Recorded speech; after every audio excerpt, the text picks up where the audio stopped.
27th, coming to you the day after the 2025 NFL Draft, and we are here to put a bow on all of it. The Patriots make 11 picks as they now head into spring practices in the offseason.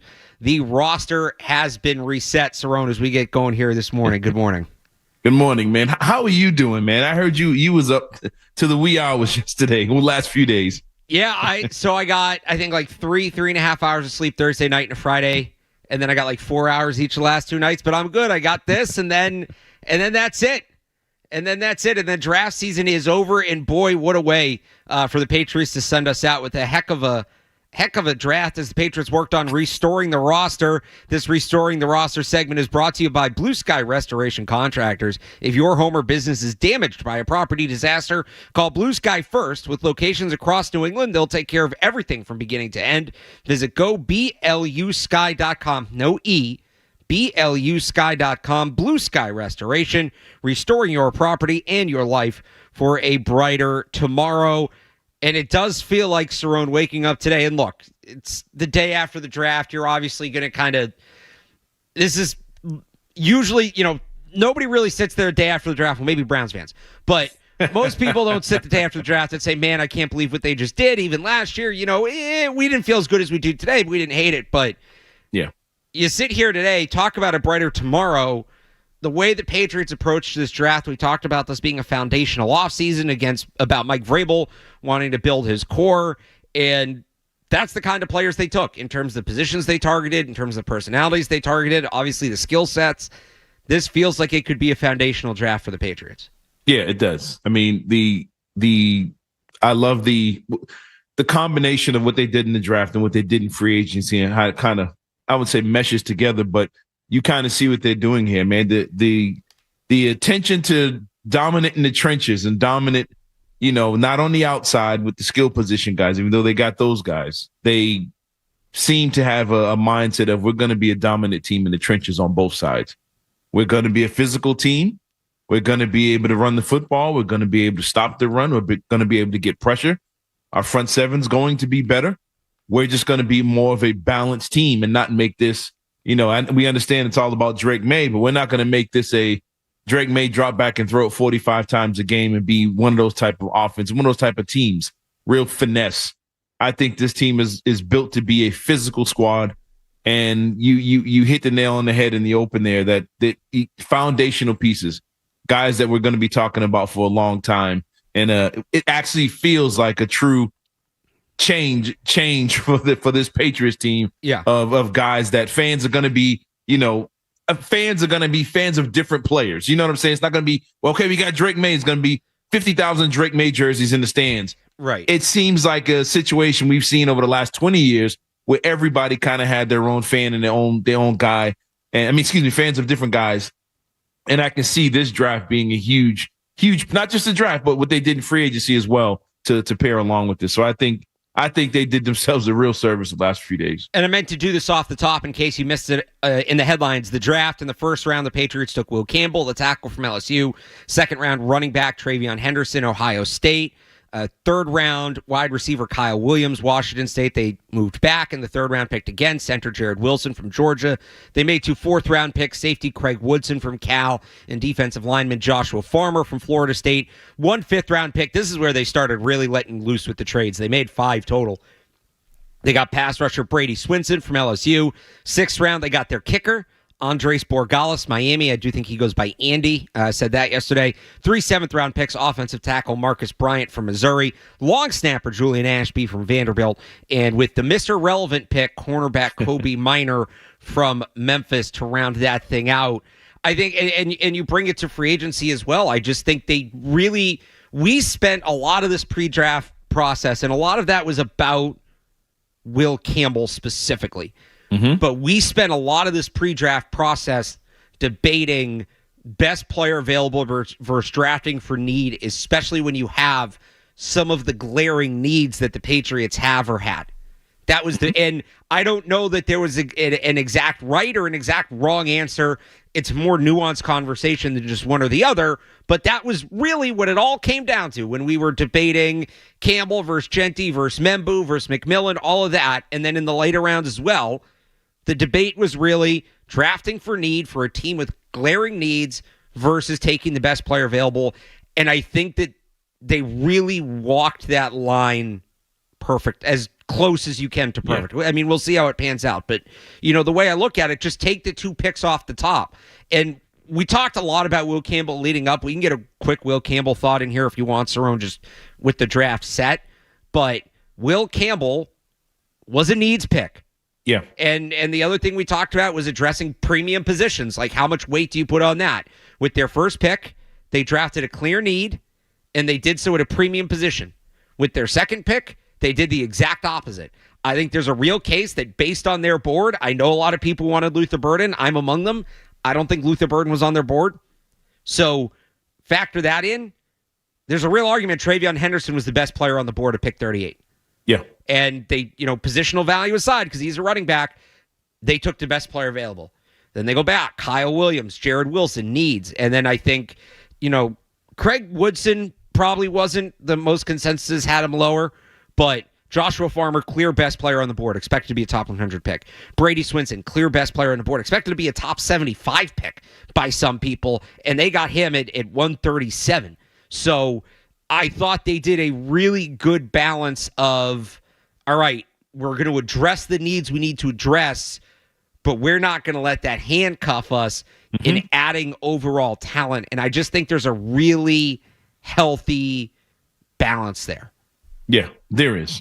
And you come out of this, I thought Jared Wilson getting the center. Yeah. I thought, pairing him with Will Campbell.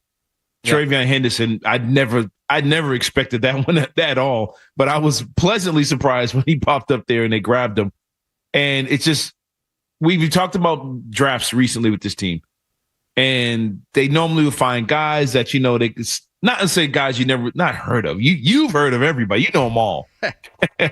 But they went out and got guys that are looked at on the college level as borderline superstars. They went and got true playmakers and guys that were dominant on the college level. I mean, everybody watched TreVeyon Henderson. Everybody knows Will Campbell. Kyle Williams, Senior Bowl, putting people in just put people in the blender. He was one of the most talked about guys. He was in Washington State, so the Pac-2, playing on the CWs and 10:30 kickoffs. So he maybe wasn't he could see him. Superstar in the sense that he wasn't on TV. He was top 10 in receiving yards this year. Yeah. I think he was third in touchdowns, I believe. Playmaker. Right? So, they got, he was a star. 90 overall in CFP 25. And I love that we can do that this year. We haven't been able to do that. We haven't been able to do that. That's right. But I loved everything about the draft. With every pick, it was like, oh, they got him. Oh, wow. How'd they get him? Wow, they really got him. They got that guy. And I love the balance of it. I love the balance of defense. I love the balance of offense. But most importantly, like I said in the beginning, I love the effort they put into rebuilding the trenches of this football team. I think that's where you win games, is in the trenches. We've talked about it many times before on the show. Win in the trenches. They went out and for free agency in this draft and improved the offensive and defensive lines of this team. And because of that, it's going to make everybody else better around it. Not a single player make everybody else better, but when you have a good line on both sides, it makes your corners better, it makes your safeties and linebackers better. On the offensive side, your receivers now get an extra step in to try and beat their man. Quarterback has time. Holes open up in the ground game. Tight ends now are more effective because the play action is holding up, giving them time to make their breaks. So I think just being dominant in the trenches is going to be key for this team. And I think they really hit on this job. Are all of them going to be great? It never really works that way, but I think they're going to have some players that are really good and complement this football team. Let's do so. I'll be honest. I want your calls. I want to hear from the people. 617-779-0985. You want to weigh in on this draft. Call in on what you want. We'll talk about Will Campbell, but we've talked about him for the last 4 months. We're going to focus on the draft as a whole, but just a quick Will Campbell thought here, Cerrone, before we move on. We'll get to the day 2 picks next. But if you have a quick Will Campbell thought now that the pick itself is in. Cerrone? Did we lose him? All right, well, I'll give you mine real quick while we try to get Cerrone. Oh, sorry about that. Go ahead. No, real quick. We talked about left tackle for the past 2 years. Yeah. Coming into the end of college football season, the end of the Patriots season, it was left tackle, Will Campbell. And I think we kind of talked ourselves out of him, or we found ways to not like him or whatever. But I think this was the pick that they wanted the whole time. I think this is the biggest need on the team. And once they addressed that left tackle position, it freed them up to do all the other things that they need to build this team in, to build this roster. So I'm real happy that they got Will Campbell, and I'm cool with it. So I think when it comes to Campbell, and I wrote about this on 985thesportshub.com, this was my big takeaway. Will Campbell was the best pick for Drake May. That offensive line last year was one of the worst in football. Left tackle was a major problem. It needed to be better. That starts at that position. It needed to be better because it needed to be better for Drake May. Patriots allowed the highest pressure rate in football last year. Drake May is the Patriots' best asset. So I think it's very easy this time of year to lose sight of the bigger picture, and it just becomes very territorial and tribal between, my prospect versus your prospect, and debating that and debating the players themselves. And that's obviously a part of it, but it shouldn't be the whole thing. You do need to zoom out and look at the bigger picture, and the bigger picture was, what was the best pick for Drake May? What would be the best thing the Patriots could do for Drake May? It was a left tackle.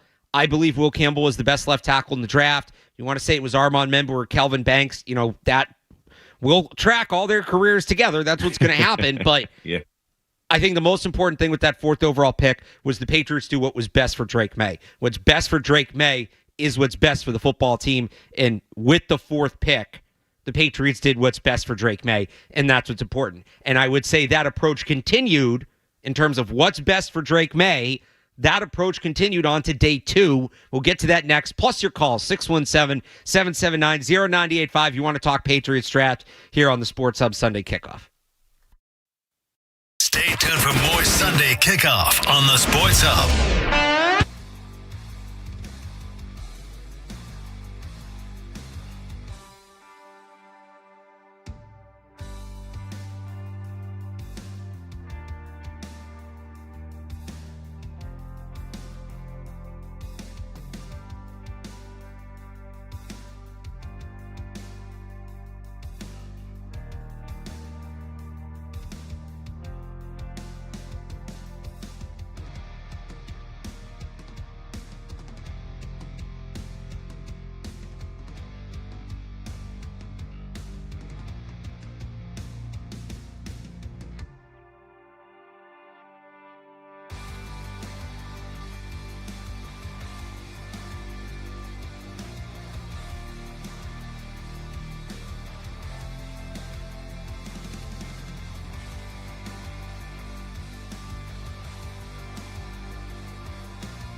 feeling amazing, man.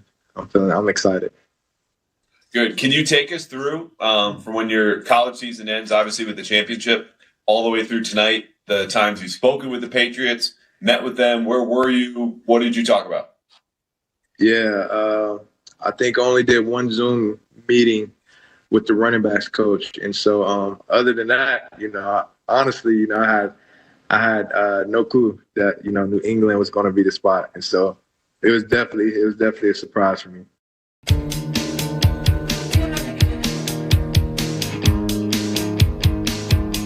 That was Travion Henderson after getting picked by the Patriots back here on Sports Hub Sunday Kickoff. 617-779-0985. You want to talk about the Patriots draft? We just kind of shared some Will Campbell thoughts at the end of that segment, Cerrone. I want to get to day 2 of the Patriots draft. 3 picks, all on offense. They start off with running back Travion Henderson from Ohio State, wide receiver Kyle Williams from Washington State, trade back, get center Jared Wilson from Georgia. As a whole, kind of picking up where they left off in the first round, and that is, and I said this at the end of the last segment, I believe the Will Campbell pick is ultimately about doing what's best for Drake May, with the assumption that's what's best for Drake May at this point is what's best for the football team. I think with these next 3 guys, they did the same thing, especially Kyle Williams, but we can get into the 3, like Travion Henderson. Elliot Wolf had said that there was a debate in the room leading up to that pick between 2 players. My guess, and that one went before the Patriots made the pick. This is just me guessing. I don't have any inside info, but based on the reporting that was out there, my guess is the other player was Jaden Higgins from Iowa State.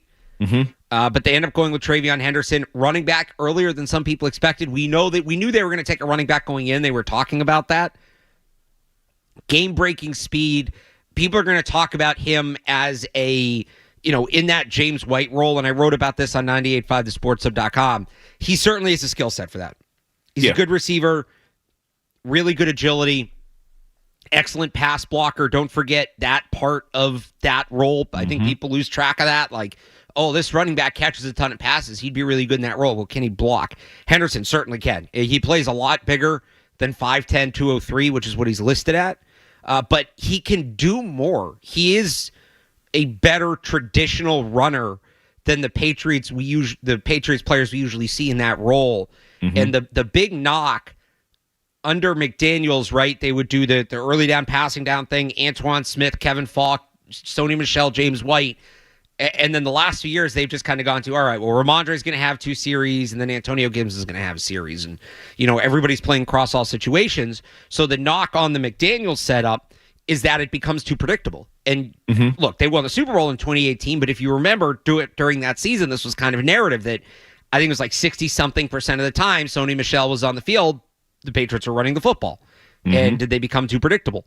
Travion Henderson should allow them to kind of get away from that because you can come out and single back and run downhill with him. He can run between the tackles, but he's got great burst, home run speed, can play in the passing game.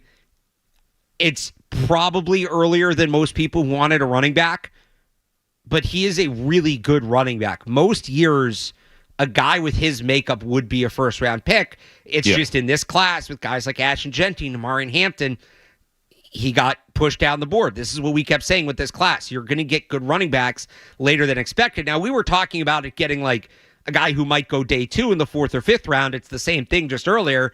They got a guy that a lot of years might be a first-round pick, but they got him at 48. Or 38, 38. And my thing with him, I think he didn't put the ball on the ground either. I don't think he fumbles at all. That's a really good point, yeah. Which is huge for a guy. And Ohio State guy played in that conference where you're similar conditions to playing in New England. You're going to get your rain, you're going to get your snow, cold weather games. We saw them last year in the college football playoff take advantage of that. And some of the earlier, when they played Tennessee, it was freezing. He doesn't put the ball on the ground. 7 yards a carry this season. I think it's 6.5 for his whole college career over 4 years, which is remarkable in that conference to run 6-7 yards per carry. Very explosive running back. And because they split carries, he doesn't have a lot of wear and tear. I think we talked about this last week with Genty. Right. Would you take the Patriots take Genty and one of these other running backs? And the big issue was, I don't say major issue, was the amount of carries, the amount of touches. And, we know running backs only have a certain amount of carries in their career. Not saying this dude's going to be a workhorse, but I think because of the way they split carries and use their running backs, he didn't take the crazy beating we see from some of these other guys. But I think this is something we've talked about in the past where you need somebody back there where the defense has to at least account for him. They have to worry about him. They have to be sitting back there saying, if this guy gets free, he's going to smoke us. A guy that dictates the defense. We've talked about this over and over again as a receiver mostly, but it works well. It works with running backs as well. If you have a guy back there like him with the home run capabilities, the defense all of a sudden changes. Now that play action looks totally different when it's him as opposed to somebody like Gibson at this point of his career. And it just opens things up for everybody else. Now he has to produce. He has to stay on the field. He has to stay healthy. Yeah.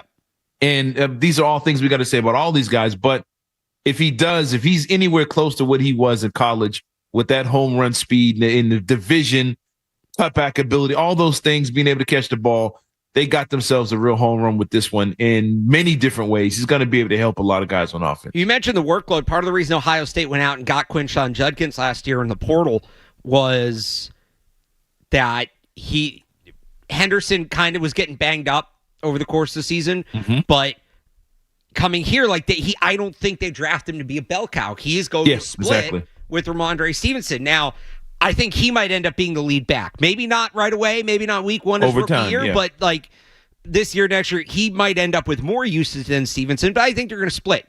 I think they're going to have a pretty healthy split between those two, so that should help him out in terms of durability. All right, so the Patriots take their running back, and they took him over Luther Burden. Let's address that. A lot of people wanted Luther Burden.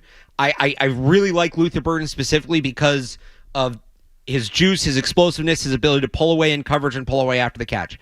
I don't think because of personality traits, Luther Burden was on the Patriots board, and Luther Burden and TreVeyon Henderson are going to get compared to each other for the foreseeable future. But what the Patriots then did, they go out and draft a player with a similar skill set in Kyle Williams at pick 69 when some people didn't think he would be there.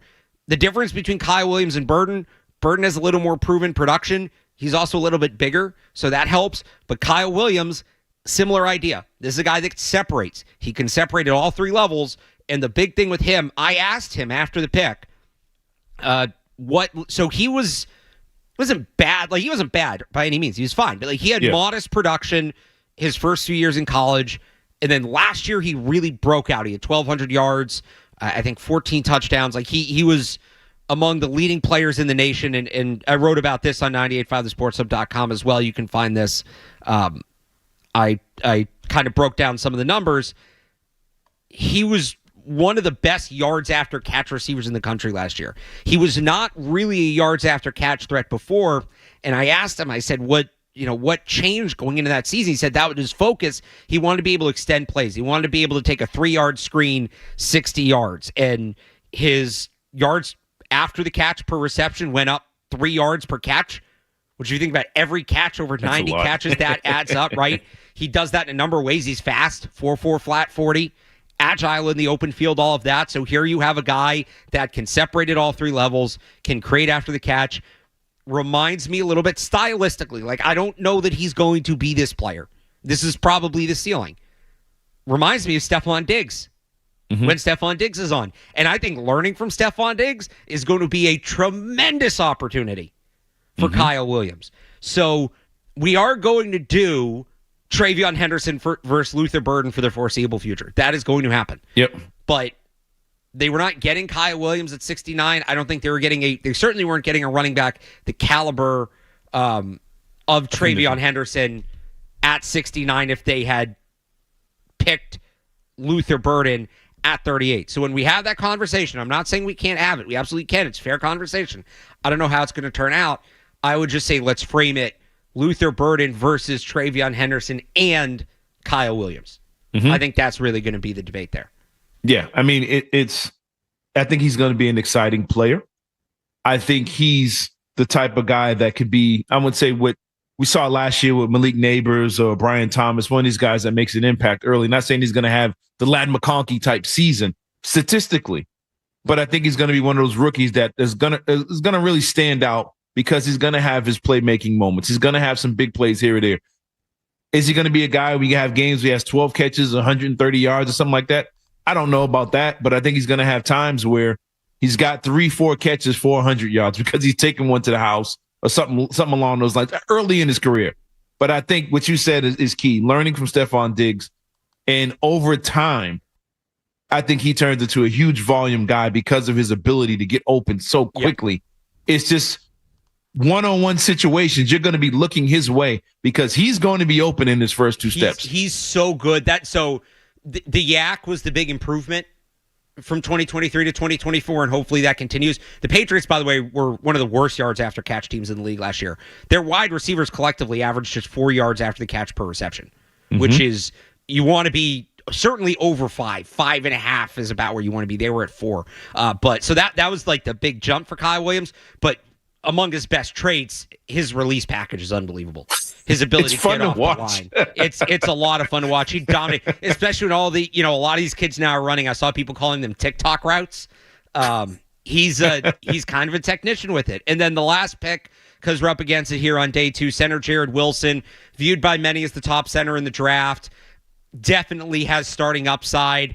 The reason he went as low as he did, this was a draft that had a lot of experienced offensive linemen, guys who were 2, 3, 4-year starters. Jared Wilson only started 1 year at Georgia, and he really didn't play a ton before that. So he is more of a projection, but he showed a lot in that 1 year. There's a lot to like. Really smart football player, excellent athlete at the position, can probably play some guard as well. The Patriots suggested they might try him there. I think we might see that a little bit, but to me, the plan should be for, to get him ready to be the long-term center. You have Garrett Bradbury, so it's not an immediate need. A lot of the concerns with Jared Wilson, I think that you'll find out there are technique-based. They are valid, but I think they're simply a product of he has not played a lot of football. And if you give him a year behind the scenes to really work on it, I think he can be a guy that can be a starting center in this league. Some people tell you he's undersized. Last undersized center from Georgia worked out pretty well, I would say. So that was and to get him where they did after that trade back, I thought was great. He should be, ideally, he's going to be Drake May's center for a long time. Maybe not right away, but I would expect, within a year, maybe he wins the job this year. If not, certainly next year. The Patriots can get out of that Garrett Bradbury contract relatively easily, and then he takes over as the starting center. Yeah, I mean, I like the pick for them. I like it for one key reason, the depth. We talked about last couple years with this offensive line. Lack of depth, lack of consistency. Where's this guy going to play? Is this guy over here? Is this guy who's starting this week? There's a theme. I think this team now has depth on the offensive line. So if a guy does go down, injuries are going to happen. You're confident in the guy stepping in behind them, and and they know their roles. They know where they're going to play. You know who the right tackles and left tackles. Well, from what we assume so far. So I think adding depth to this offensive line, good depth.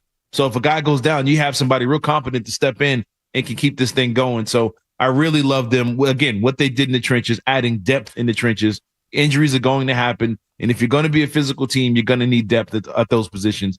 And I'm all here for it. 617-779-0985 to your calls next. Oh, Kyle's taking a call. To your calls next on the Sports Hub. Sunday Kickoff is on the way on the Sports Hub. Hey Boston, did winter kick your asphalt? The Moreland.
A bit more excited. You have to be more excited than the people that picked you.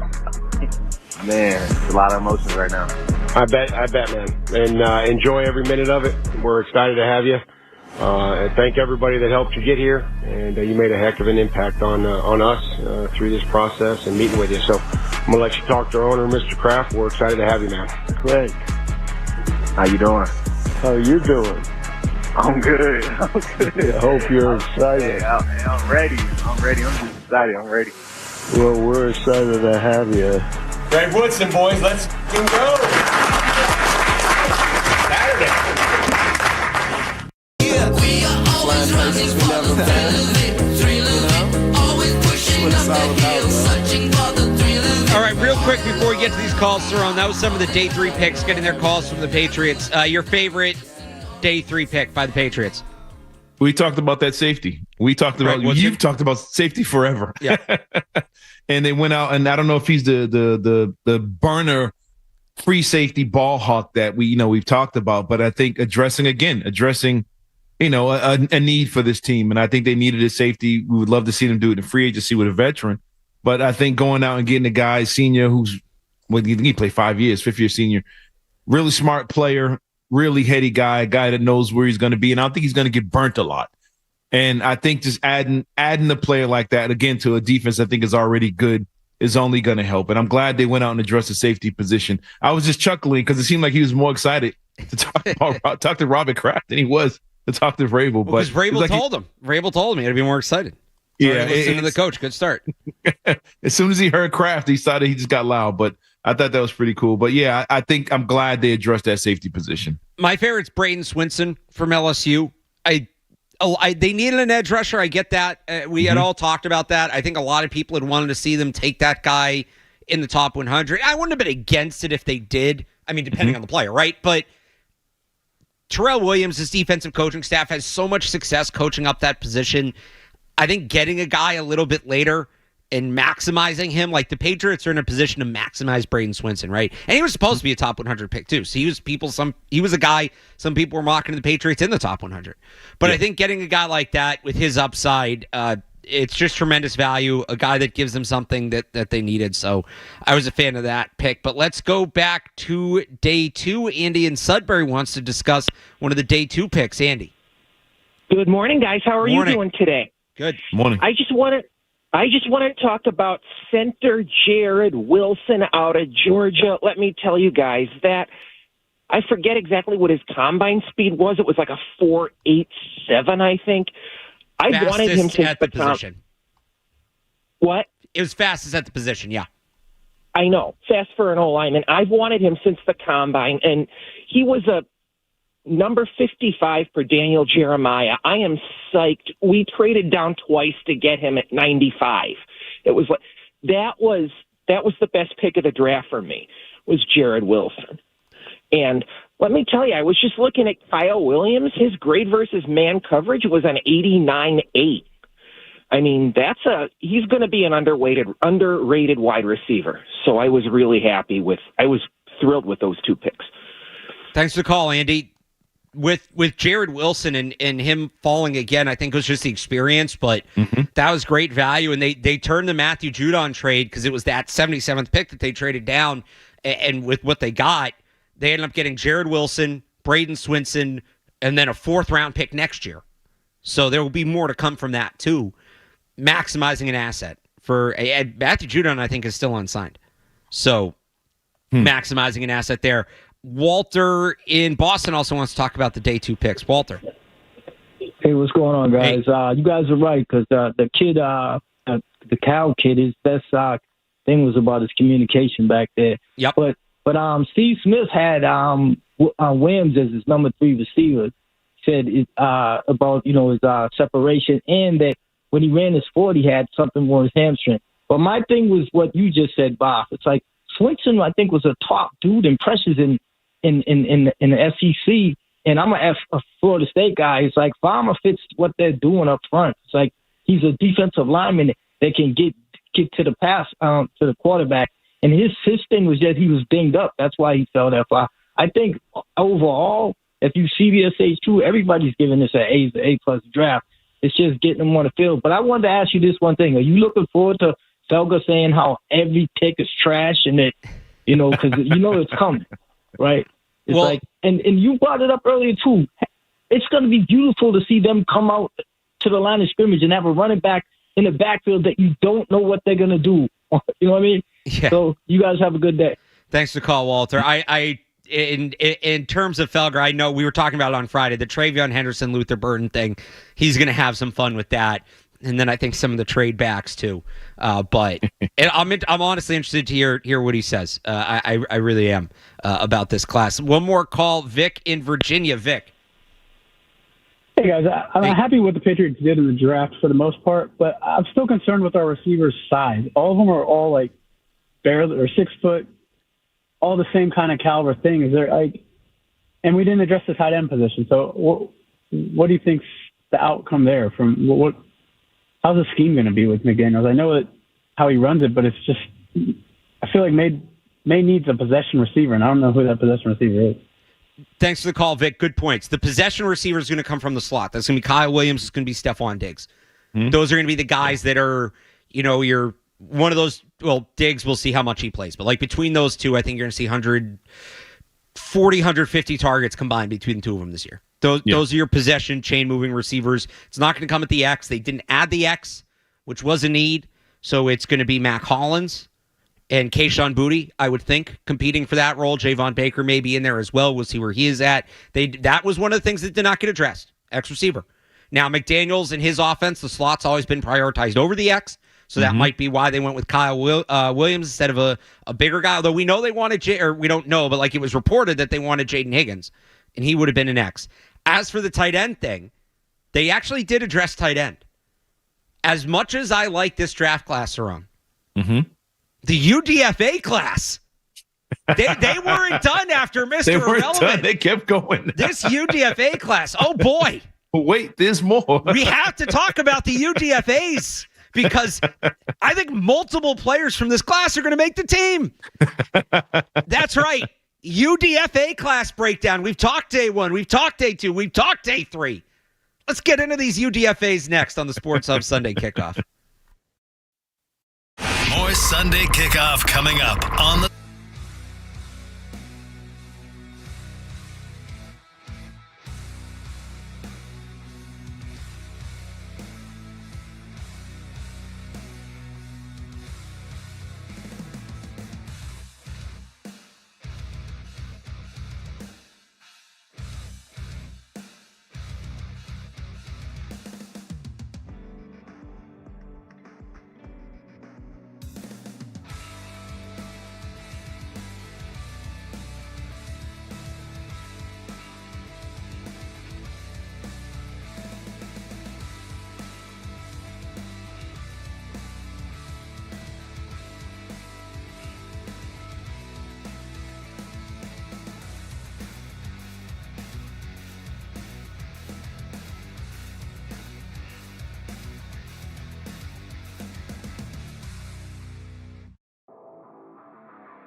Could be special, and Chisholm certainly has that.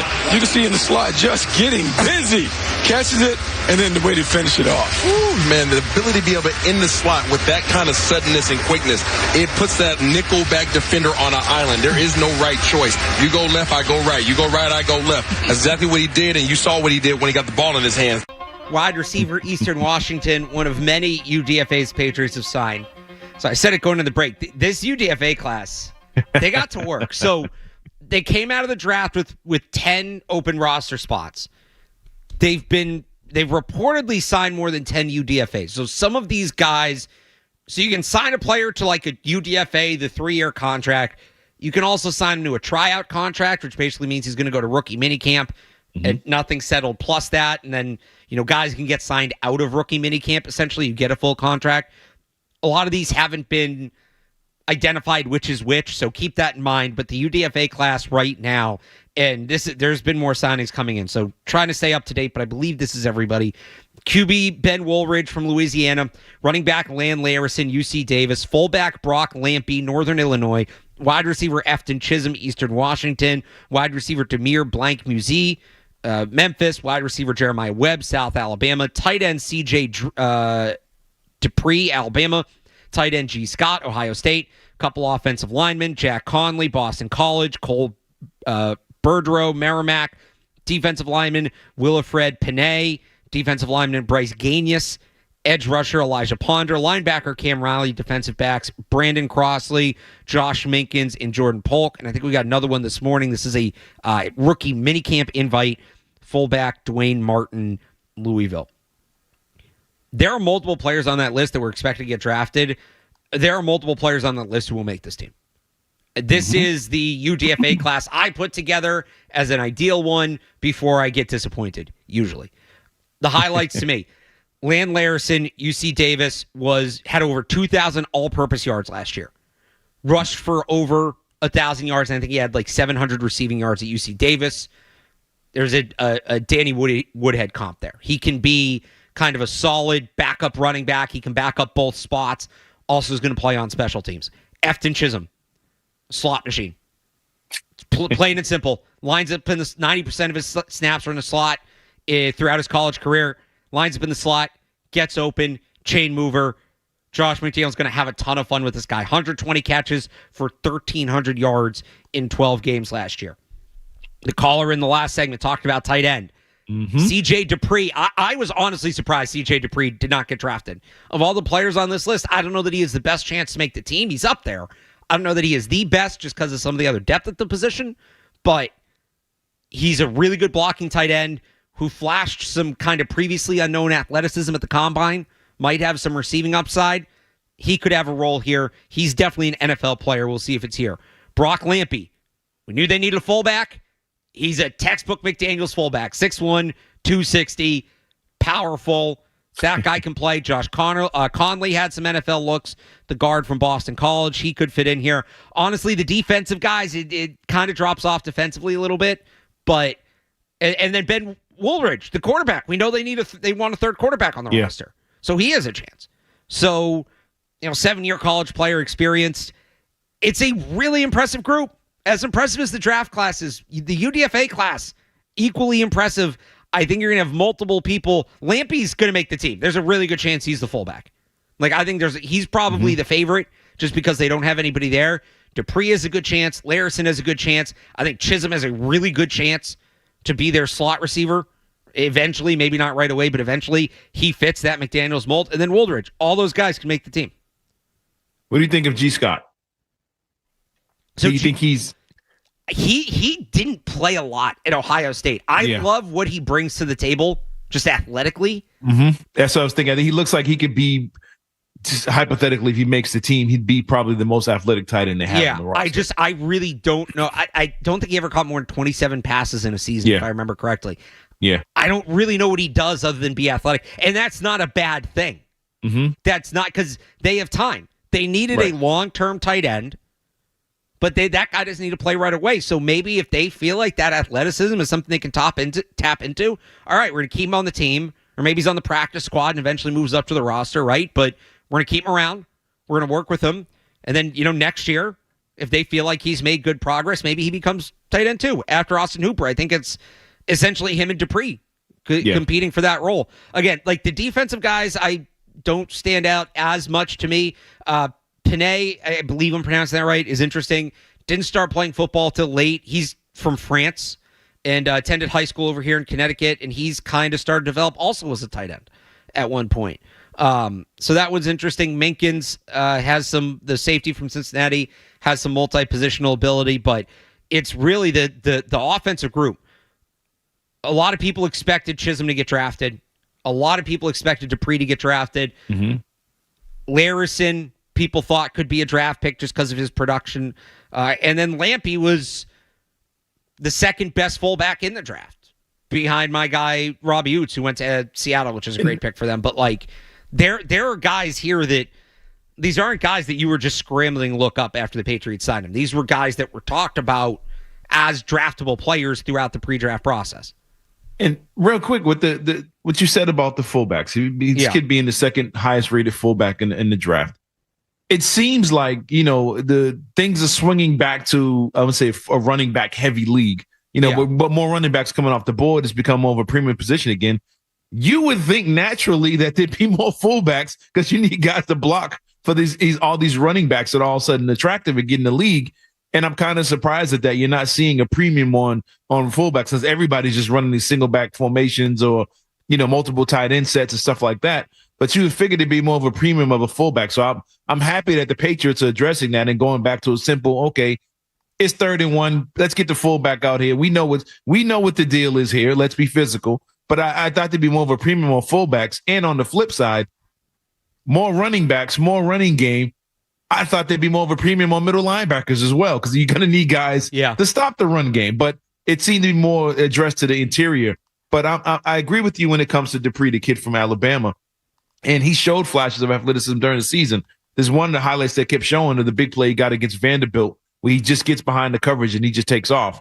But I think putting this kid in a situation with Drake May with a big target, plus his ability to block, is something I think Josh McDaniels would really love about him, his versatility at the tight end spot. So I agree with you, man. I think when these tight ends are going to make it, and again, trenches, tight end, fullback, I'm all here for it. So I'm excited to see it. Again, I think multiple players on that list make the team.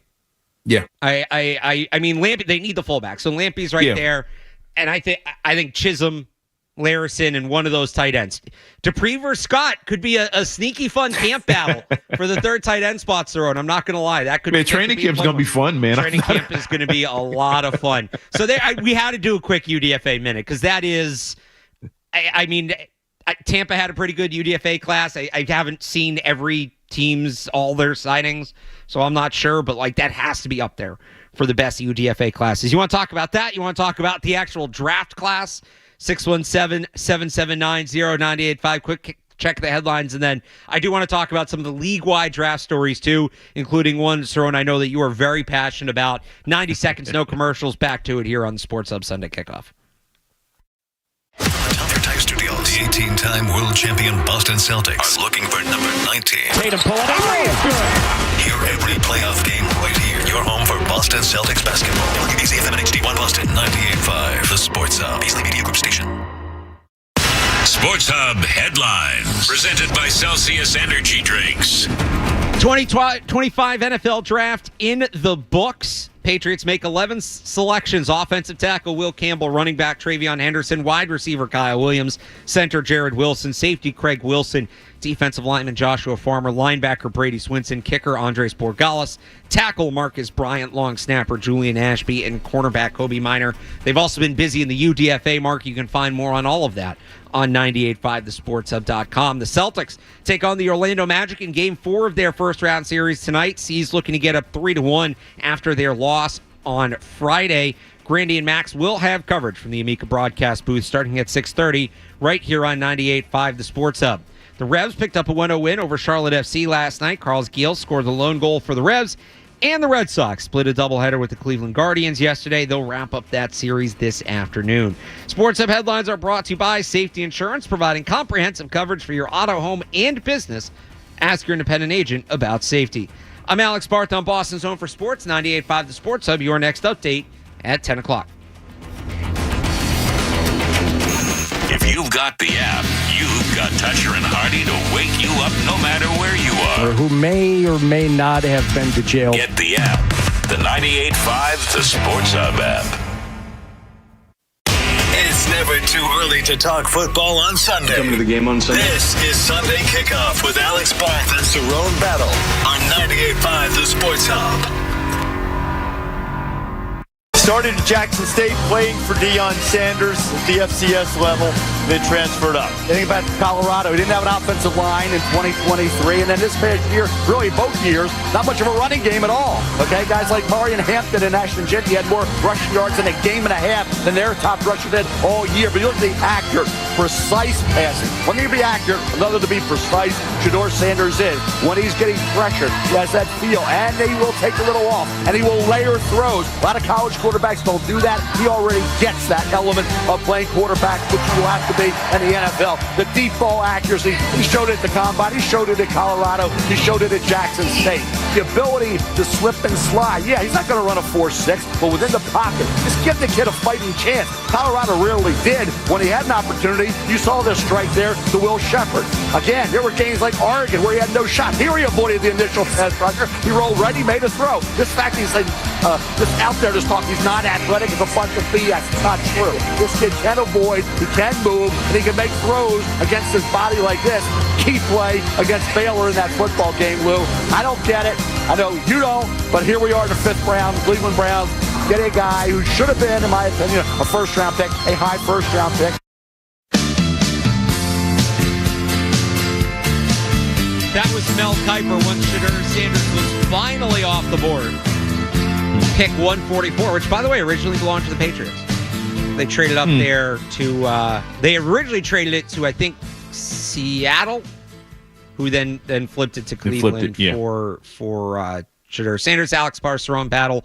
Kyle Fabrizio behind the glass on the Sports Hub Sunday Kickoff. Mel Kiper, probably the second most passionate person this weekend, speaking about Shedeur Sanders. And obviously that was one of the stories of the weekend, his fall. The only person who got more fired up, I'm back there in my office working, and I heard for about a solid hour, Cerrone setting the record straight on Shedeur Sanders and that whole situation. So I'm just going to turn it over here for your thoughts on how it all played out, Cerrone. Man, it felt like it was 3 hours because, I mean, you were there. I'm not even lying. I'm not even joking. For 3 hours, we had a bunch of phone calls. We might have had one call to call about the Patriots draft. No one called. The draft was literally going on behind us, and no one said anything about the draft. Everyone wanted to talk about Sanders. I was cool moving on, but everybody kept calling about it. Look, my thing, I understand he's not perfect, and none of these quarterbacks are perfect. And we heard talks that he might slide in the first round, which is understandable. It happens. But the idea that, guys like, Tyler Shue going ahead of him, Dylan Gabriel going ahead of him. And, I understand the Jackson Dart situation. We heard talks about that he might be moving up in the first round or whatever. But the amount of guys, the amount of players and stuff in general that went before him, I thought was ridiculous. And the idea was a lot of people just saying, well, it's because he's not good. He can't play. He got sacked a lot. And it's like, are you just reading the box scores, or did you watch any of the games and understand the situation of Colorado when it came to their offensive line and their run game, which they didn't have either one. They were a 1-win team before they got there, and they still had a 1-win offensive line the time Shedeur Sanders was there. But in the middle of all that, the kid completed 74% of his passes last year. I think it was almost 40 touchdowns in the season, 4,000 yards. He's Colorado's all-time leader in touchdowns, and he only played in 2 seasons. And the idea that he can't play, I think, was what got me fired up the most, Alex. And yes, sliding to the second round, I get it. But sliding that far, and then the idea of the thing that really got me fired up after that was, well, we don't like his flashy attitude or his arrogance or whatever. And it's like, well, there's teams that drafted guys with criminal records. There's guys with far worse things than showing off their watch. And there's players throughout college football and every sport that are just as flashy. They just don't have the camera on them as much. There was guys that got drafted that came across the stage with $1 million worth of diamonds and gold on, and some of them played in diamonds and gold during the season. They just weren't getting the coverage that he got. He's no different than any other 19-year-old kid that got a ton of NIL money. But I thought he was good enough to go early. I thought the Browns could. I mean, I understand the trading, all that stuff, but the amount of players that went over him that ain't even on his close to his level, I thought was ridiculous. And I hate the idea. Now, yeah, he got drafted. I'm happy he got picked up, and he picked up by the Browns. But the Browns have 5 quarterbacks now, and he has to fight his way through 5 quarterbacks in order to get an opportunity in that situation. But yeah, I got fired up at the callers got me fired up, Alex, because I just got tired of he's not good and he's too flashy because he showed his watch. And one guy literally called in and said, I don't like the fact that he threw a draft party instead of being at the draft. And it's like, oh, everybody does that. Everybody does that. Like, you're going to call about that? Yeah. That's ridiculous. But that's the stuff that got me fired up. But I'm glad he got drafted, and I think he's going to have an opportunity to really show off. I just hate the fact that he's got to fight through so many guys, and it got to be perfect just to get a spot on the Browns. But, yeah, the idea that all these other guys were just way better than him, I think is ridiculous. No, he fell. I think just reading the reports, like, clearly the pre-draft meetings did not go well.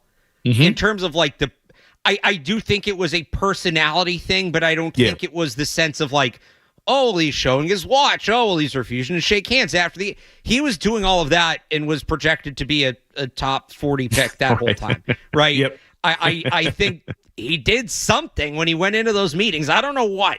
He must have threatened somebody with a pistol. I can't figure out what it was. Well, you talk about the cameras. I wonder if it was like some of that and just like the access. And, you know, we saw this with the Patriots and Joe Milton. Yeah. I wonder if there were certain teams that knew if they were taking him, he wasn't going to be the clear-cut starter. There was a chance he was going to be the backup, right? Mm-hmm. Even just initially. And they didn't want the backup quarterback being the main attraction. Whether it's Shedeur Sanders, whether it's anybody. Yeah, it's true. I think there were teams that didn't want that. And, like, this isn't to vault him, but he was going to be the main attraction wherever he went. For better or worse, whether he wanted to or not. Mm-hmm. Unless he went to, like, Kansas City. Right? That's the only fun. He was going to be the main attraction, especially in camp. So I could see teams not wanting to deal with that. Mm-hmm. And I think that's part of the reason he fell. Probably didn't go great in the meetings. It sounds like it didn't go great in meetings. And the other thing about the quarterback position is it's really not a position where you can say, well, you know, we have some guys there, but it couldn't hurt to add depth. Like, no, you have your quarterbacks, you have your starter, you have your backup. You're not going to just sort of start burning top 100 picks on quarterback depth. So once the quarterback teams took their guys, a lot of people are surprised the Browns took 2. I wonder if ownership was involved there. We all saw the clip of Andrew Berry after the pick came in. I don't think he wanted to do that. Like, he took Dylan Gabriel. So there weren't a lot of quarterback teams in this draft, and they ran out pretty quickly. The big one to me at quarterback, obviously besides Sanders, that is ultimately the big one, is Jackson Dart going as high as he went, and Tyler Shuck, you mentioned. Tyler Shuck is 26 years old. With numerous injuries. Tyler Shuck's first year at Oregon, now he was drafted out of Louisville, but he started his career at Oregon. His first year at Oregon was Joe Burrow's first year at LSU. Tyler Shuck was throwing passes as a freshman to Juwan Johnson, who has since signed 3 NFL contracts. So if you're the Saints who are looking for a long-term answer, again, Tyler Shuck is going to turn 26 in September. Like, you can't wait around for Derek Carr and, we're going to develop him behind the scenes. No. You got to get going on that if Tyler Shuck's your guy. I'm surprised Milroe fell as far as he did. I think Seattle's a great spot for him. Mm-hmm. And to me, at the quarterback position, I think you have to be okay falling if you end up in a better situation. Yeah, we talked about that last week. Right, he can fall into a good spot. Did he love that he went all the way to the 90s? No. If I'm advising him, I'm saying this, I would have rather gone at 92 to the Seahawks than at 30 whatever to the Browns if I'm Jalen Milroe. Right. Mm-hmm. So I think that ultimately went well for him. And I think the Steelers getting Will Howard at 185, I think Will Howard was underrated this entire process. Yeah. They need he was a quarterback. Good. I think that's a great get. He might start games for them at some point. And I don't know if he's going to be amazing. I don't think he's going to be Big Ben or anything, but that's a good pick for them. A couple other just general draft thoughts.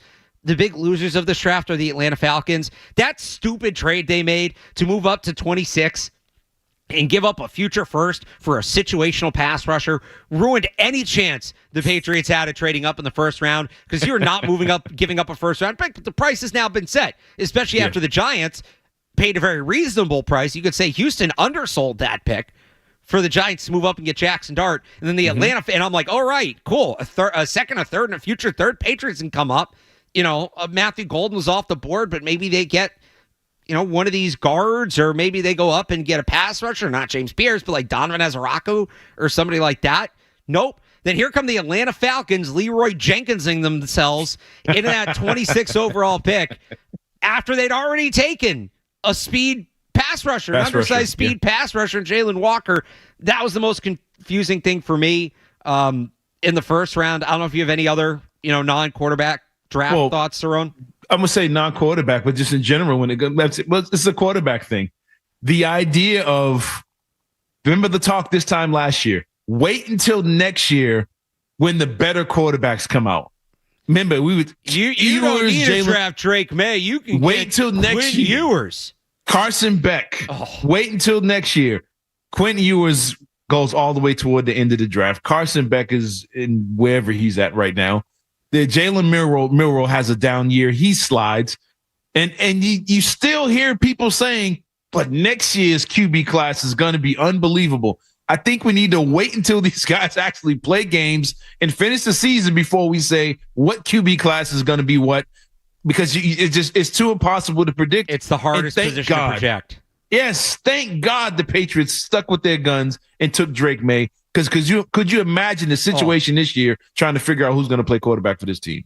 Shadur Sanders might be a Patriot. If that had been he probably would have. He really might, and in the first round, he might have been a Patriot. Real quick here as we wrap this up. Next year's big board, I'm looking at it right now. This is NFLMockDraftDatabase.com. Their quarterback rankings as we sit here today. Arch Manning is second. Number 1, Drew Aller, Penn State. Number 2, Arch Manning, Texas. Number 3, Garrett Nussmeier, LSU. Number 4, Nico Iamaleava, now of UCLA, famously. UCLA, yeah. Lenora Sellers, South Carolina. Cade Klubnik, Clemson. Carson Beck, Miami. Sam Leavitt, Arizona State. I don't think he's coming out. Malachi Nelson, UTEP. Jackson Arnold, Auburn. Adrian Childs, Michigan State. Miller Moss, Louisville. Those are the notable ones. Real quick, which one? What are they going to say? Who you got at the top of the board right now? Who's the first one off the board next year? I can't even pronounce his name. The one who just Iamaleava. Yeah, the one who just got traded to UCLA because the quarterback swapped. Shadur fell because people are worried he's too invested in himself. What's going to happen to him? That's exactly where I was going. This dude literally held out for an NIL deal and went to UCLA. And then UCLA's quarterback did the same thing and went to Tennessee to kind of trade for each other. What are they going to say about this kid when he actually held out of practice just to get an extra couple $1 million and didn't get it? So I think from that list, I don't think Sam Leavitt's going to the draft. He's going to be a redshirt sophomore. He still has room to go. I like him. He was fun to watch last year. We saw him in the playoff. Lenora Sellers is another one. I think he has another year of eligibility, so maybe not this draft, but those are a couple guys I like. All right, we'll get back to the Patriots next. Plus your call, 617-779-0985. You want to weigh in on the Patriots draft and what's next. This is the last show of the season, so we got to kind of look ahead to what will be happening the next few weeks and months for the Patriots. We'll get into that. And again, 617-779-0985. You want to join us on the Sports Hub Sunday Kickoff. Stay tuned for more Sunday Kickoff on the Sports Hub. Curb Appeal matters with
think Drake had even played at that point.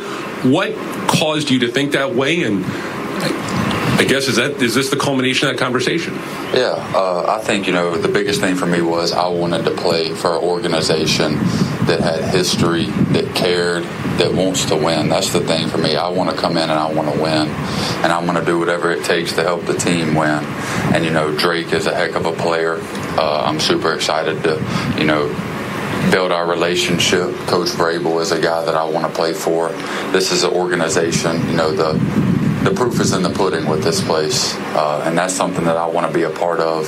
So for me to be able to represent, this organization, wear that logo on the side of my helmet and on the front of my jersey, it's everything I could ever ask for.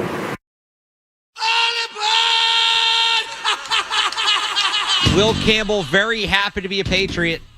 He'll be anchoring that offensive line. It's Alex Barth, Cerrone Battle with you on the season finale of the Sports Hub Sunday Kickoff. Right to your calls here. Randy in Providence has been hanging on. Randy, what's going on? Hey, good morning, Alex. How are you this morning? Good. Good. Me too. I thought the draft went incredibly well. The totality of the offseason, right? Just a vast improvement. They hired Vrabel. They're going in a direction, and whether or not that's the right direction, I guess time will tell. But I didn't feel like the same last season, like they were going in a specific direction. I think with the UDFAs, that kid Larison, yeah, I would encourage any Patriots fan listening to go look at his highlight film. It's ridiculous stuff. There was one time where he's making a one-handed catch while breaking a tackle. Now he's doing it at UC Davis. It's not the SEC, but it's still wild, athletic, highlight film, exciting stuff. But I think the one question that in the draft that came out was the guard position. I kind of thought we needed a left guard going into this, and maybe they're a little more confident in Cole Strange than I am personally. I don't know if you guys felt like we needed a left guard, but I also wonder, was the draft kind of like a referendum on the guard class as a whole?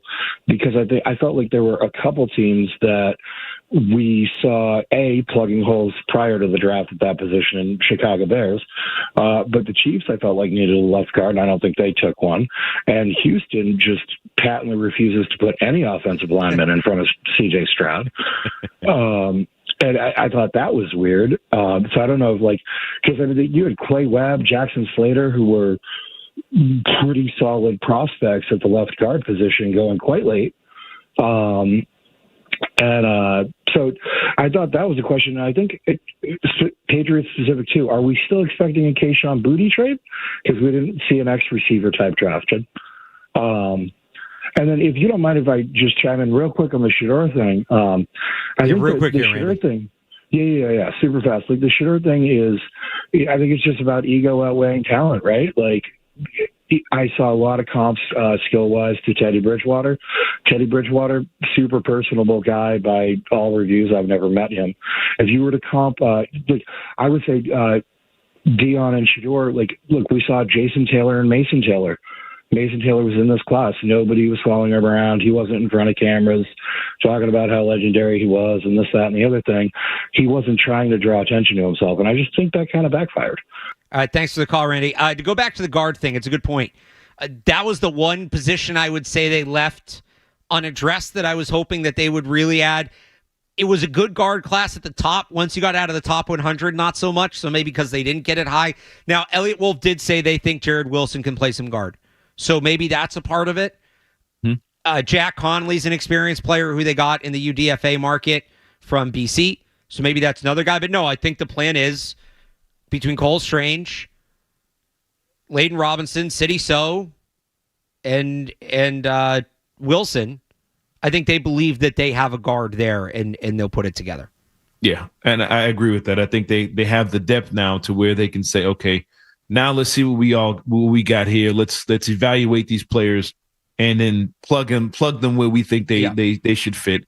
And the key is having the depth to be able to do that. And I think that was a key issue the last couple of years where you didn't have many options. You had to just throw guys or wherever you had the healthy bodies at. But having the depth now, you can actually sit around and evaluate and put guys in proper spots and set these guys up. I think they feel they have a guard in the bunch somewhere. A couple of them. Barry, New Bedford on day 3. Barry. Yeah, one of the most interesting picks. And when his name came up on the Patriots pick in the 7th round, my eyes opened up because I saw this kid at SMU, and that's Marcus Bryant. The issue with him is his stance because he doesn't fire out fast enough. Barth, you look at his triangle numbers, the 40, the short, the 10-yard split was under 1.8 for a guy that size, which is pretty good. Not to mention the only issue is his hands. But they can refine his stance and get him to fire out. You're looking at a kid who can probably be a starting tackle in this league. He's got the size. He's Alec Jackson with longer arms because his arm's like 35 inches. Yeah, thanks for the call, Barry. We haven't talked a lot about Marcus Bryant, the 5th round, 7th round pick from Missouri. So RAS score, relative athletic score, basically gives a grade based on size and athletic testing. Mm-hmm. There is a history of it being indicative of success. It's not fully predictive, but it does. There are some lines that match up. His top comparisons percentile-wise for RAS, Marcus Bryant, are Joe Thomas and Jonathan Ogden. The third closest is Andrew Whitworth. So you're talking about an elite athletic profile. That's Hall of Fame profile. I also love the idea that we spent all this time talking about should the Patriots take Missouri's right tackle and move him to left.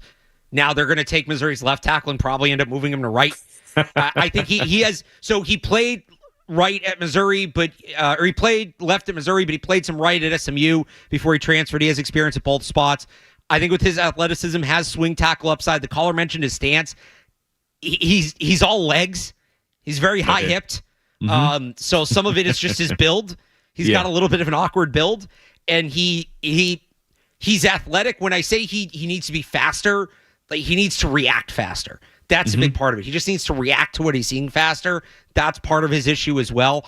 There is untapped skill there. Now, he's older, so it's going to be tougher to get into. But at the very least, I think he's a guy that can be, will he be a starter ever? I don't know. Maybe. Could he be like an average starter? But I think he does have a real chance to be a solid third tackle who can plug in and play both spots. And you maybe don't want him out there for 17 games, but if you need him to spot start a game or two here or there, he can be fine. They need that. We've talked about this. As much as they needed starting tackles, they had no depth. They needed backups. And so that I was a fan of that pick. I really liked that pick. Just to add to that, I know we're probably going to get into it after the break here, but it goes back to the key to this whole thing. Right. The whole thing here is development, coaching. Now it's time for these guys to really earn their money. Here's the real time for them to shine.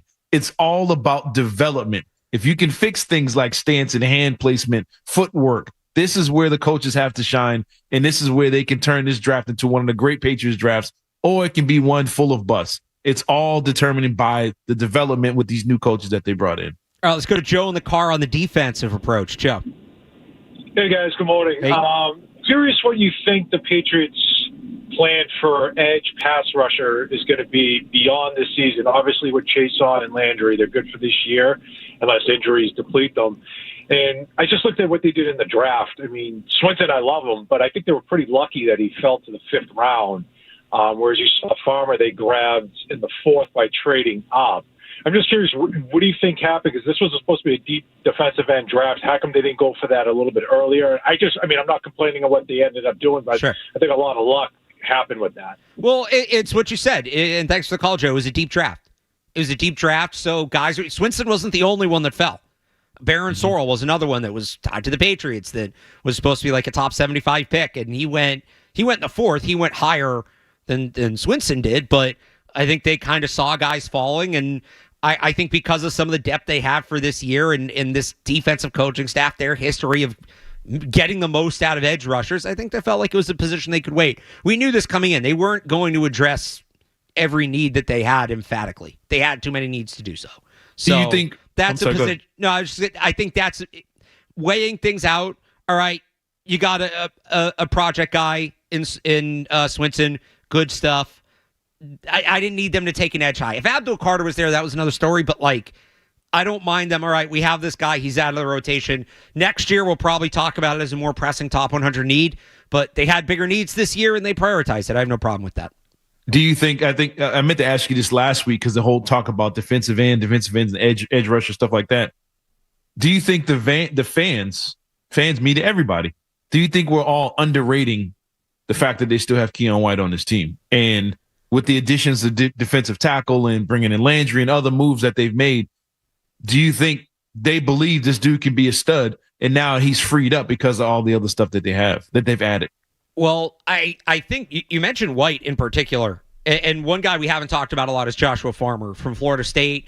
Mainly a run-stopping defensive tackle, but I think he can grow to more of a pass rusher. He's not going to be a lead pass rusher, but has some athleticism. But the thing is, you have Farmer, Barmore, Milton Williams, Keon White. Those are 4 guys that can play multiple positions, that have plus athleticism. You can get creative with that group. Yeah. You can get really creative with that group, and there's potential there for them to kind of scheme up some pressures with just those 4 guys. And we know they're not going to blitz a lot. Mike Vrabel kind of said that earlier this year. It's not really about how much you blitz, it's when you blitz. So they're going to need to get pressure with that group. I think that they have a type. One other thing I wish they did, I wish they'd added another nose tackle because I do worry they're a little small up front to play the run. They do have Kairos Tonga, but somebody with him. But in terms of the athleticism and the explosiveness of that group, there's a lot of potential there in a pass rush sense, and I think you just hope the linebackers, especially the guys on the edge, Anthony Jennings, Jelani Tavai, those guys can step up and really help you out against the run. So they've put together a real front. They completely overhauled this thing. It's going to look stylistically, personnel-wise, very different than it did last year. It'll be interesting to see how it plays out. The offensive front, too, I want to get to that. Really just kind of big picture where the Patriots are at. Yeah. But the offensive line especially, the caller mentioned that. We'll do that next. Final segment of the year on the Sports Hub Sunday Kickoff coming up. Sunday Kickoff is on.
saying, oh, they got to turn over 70, 80% of the roster.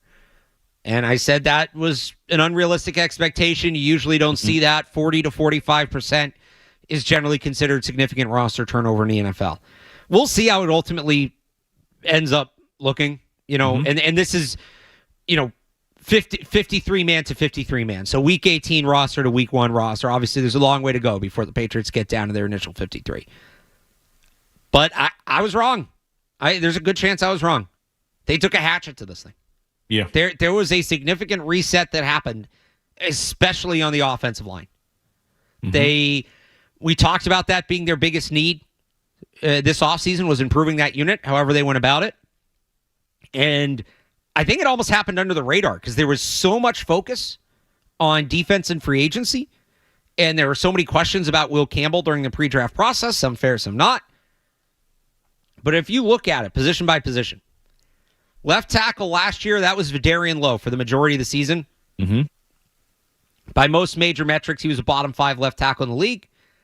They now have Will Campbell, who was the 4th overall pick. And we'll see if Will Campbell, he still has to prove he can play in the league.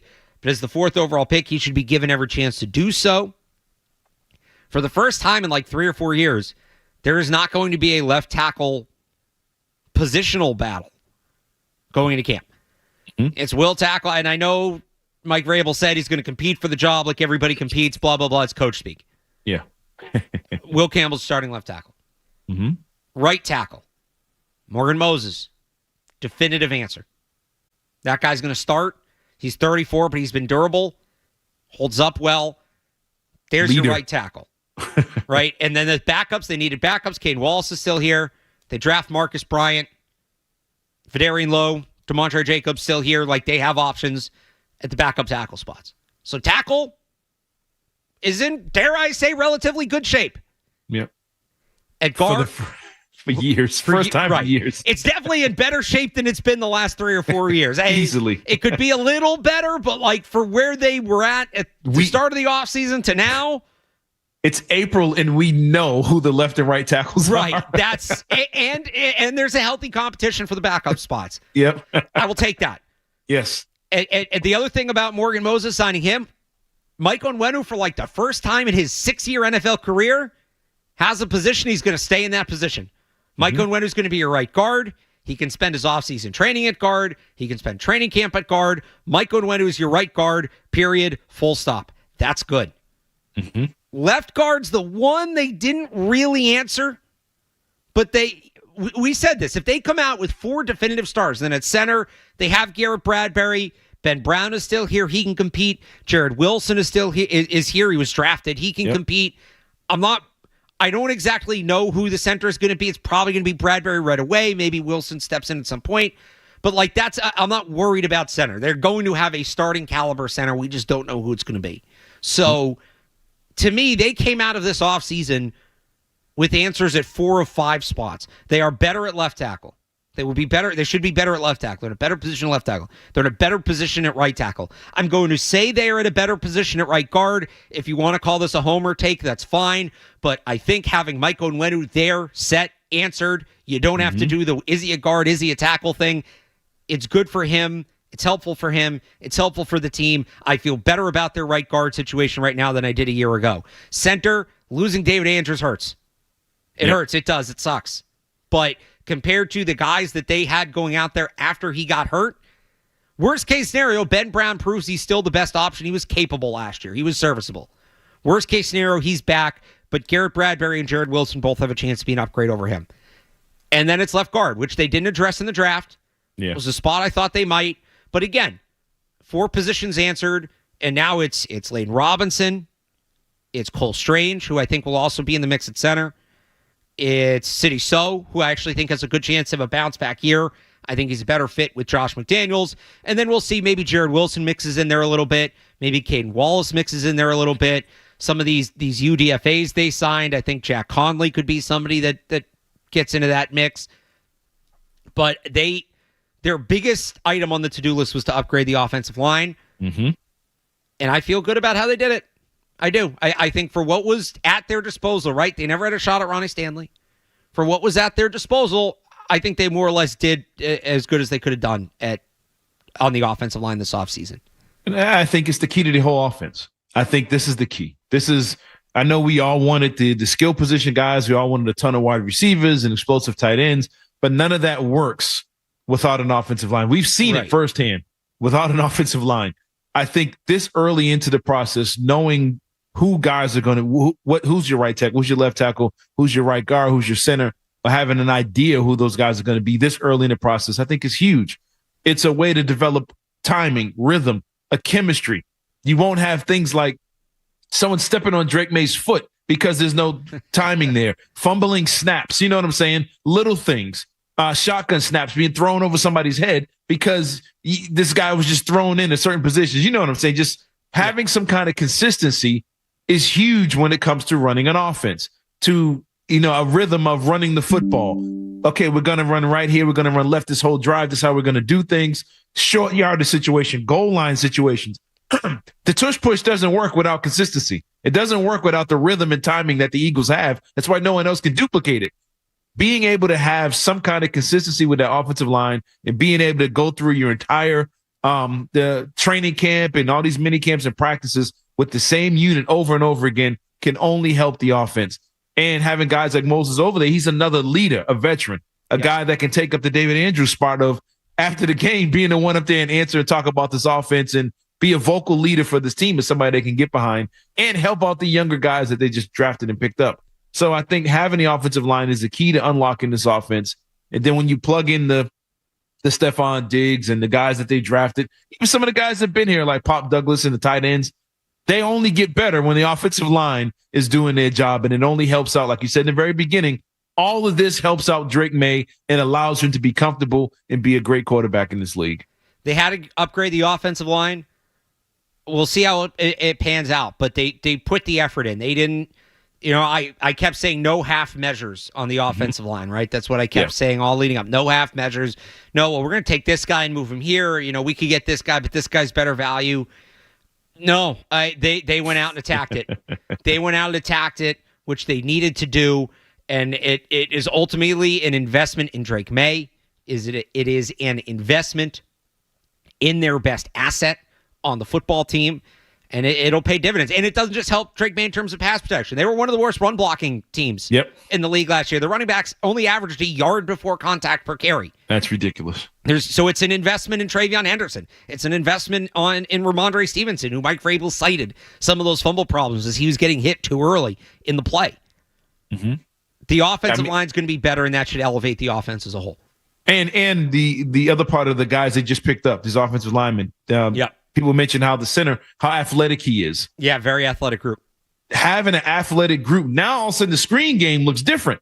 All of a sudden now the run game, when guys are pulling, is going to look different. Guys are going to be able to get out in front of Stevenson, and now you're going to have a head of steam running down those sidelines. Well, it's not just Stevenson. They got two great Travion Henderson and Kyle Williams are both great screen players. Mm-hmm. So... Yeah.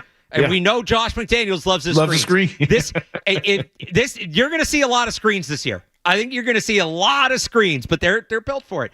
What other storylines are you looking for? Spring practices, training camp. What else do you have your eye on?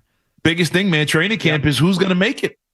Who from the last couple of seasons, some of the veteran guys, they're basically fighting for their lives now. Because, like you said, if these undrafted free agents have a chance of making it, and all these guys they drafted have a chance, plus the free agents, there's going to be some names that we all know that aren't going to make it through training camp. So I think the position battles are going to be incredible to watch, and they're going to be tough fights all the way down to the last day. I want to see who makes it out and who's going to come out of this thing. I think that's going to be really interesting to see what this roster looks like by the time it's said and done. So you mentioned the guys returning. Jalen Polk, Javon Baker, those guys are on notice right now. Yep. There's talent ahead of them. So it'll be interesting to see what they do there. Also, and I can't believe we didn't talk about it, the kicker battle. Oh, yes. Andres Borregales. They stressed consistency from the kicker position in the lead up to the draft. He was the most consistent kicker in this draft. They're going to be questions about kicking in the cold, but I loved his answer yesterday.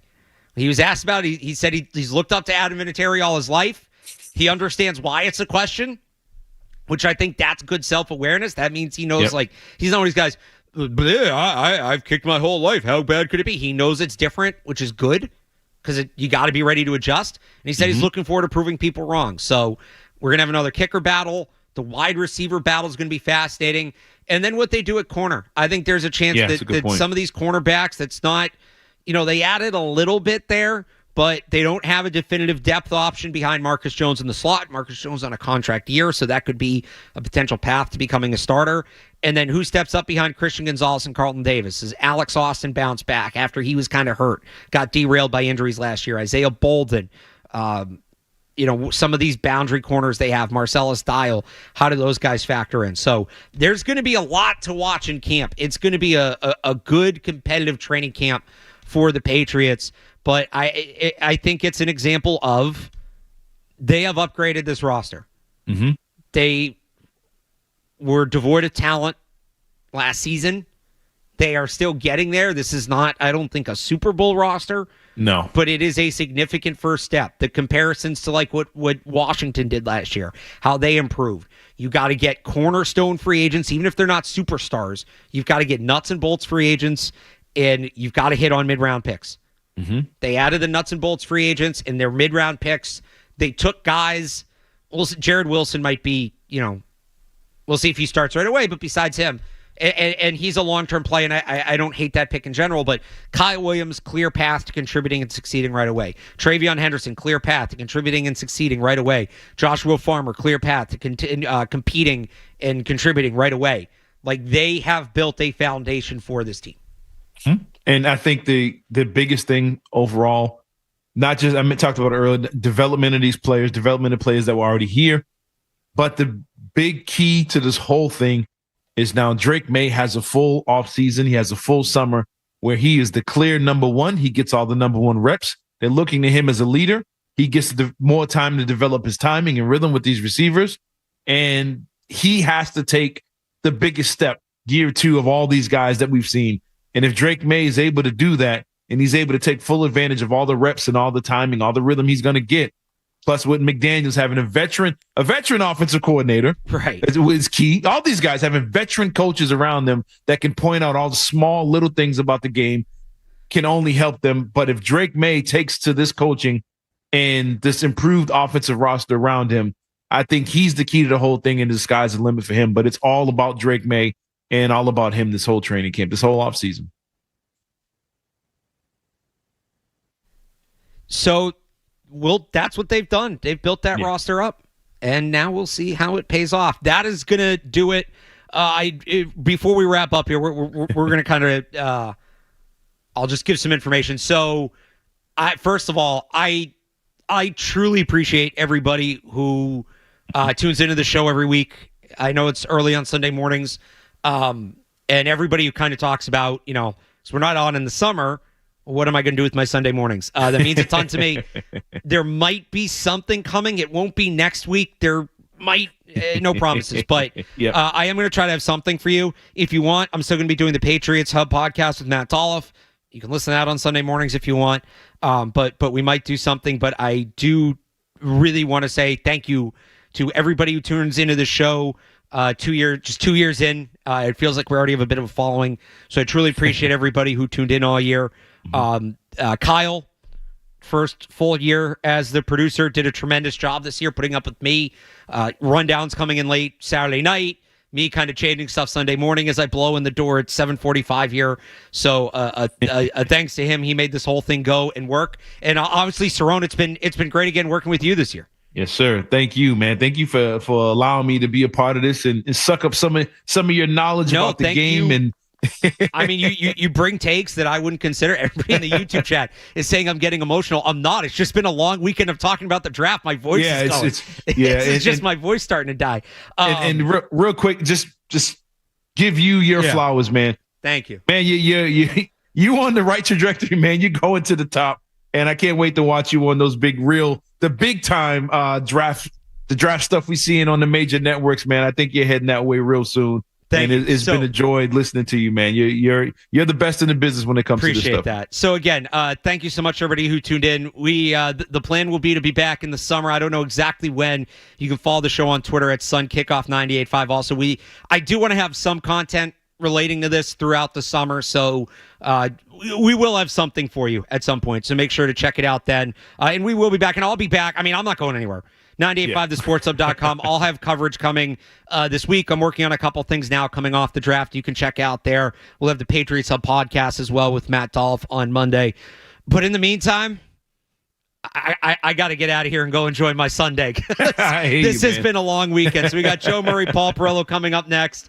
More Sunday Kickoff coming up on the Sports Hub. Hi, this is